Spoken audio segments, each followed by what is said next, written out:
We begin at 4 with breaking news. Celebrations in the streets of Gaza today then turned to panic. This afternoon, Hamas announced it had accepted a ceasefire proposal brokered by Egypt and Qatar. Hours later, Israel attacked or launched a series of strikes in the city of Rafah, but there is still hope a deal can be reached. CBS News correspondent Skylar Henry is in Washington with a look at where things stand now. Skylar.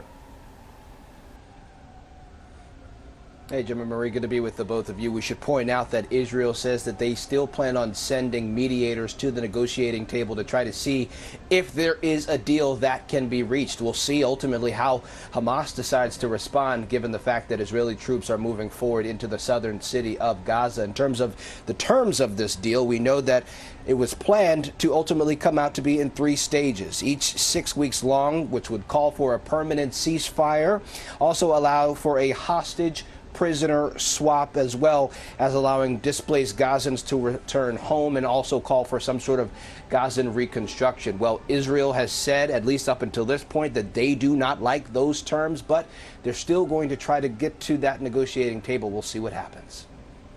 Hamas officials issued a statement Monday announcing they had accepted a ceasefire proposal.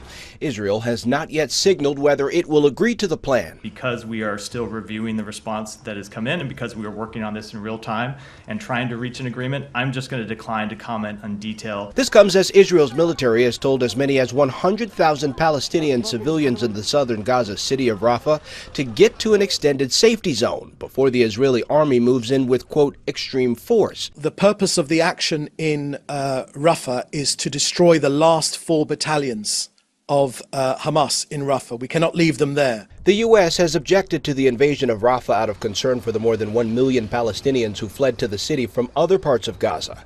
President Biden spoke with Israeli Prime Minister Benjamin Netanyahu Monday morning. The president was very direct and consistently so this morning, that we don't want to see major ground operations in Rafah that put these people at greater risk. Biden met with Jordan's King Abdullah II at the White House Monday afternoon to discuss how to get more humanitarian aid into Gaza.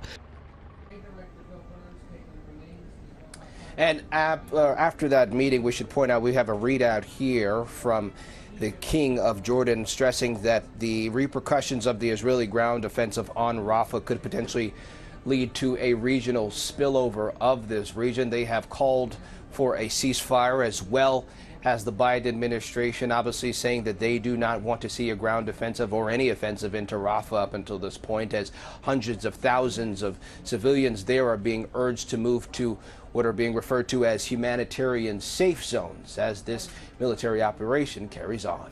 Here at the White House, I'm Skylar Henry. Guys, back to you. Skylar, thank you for that breaking news update.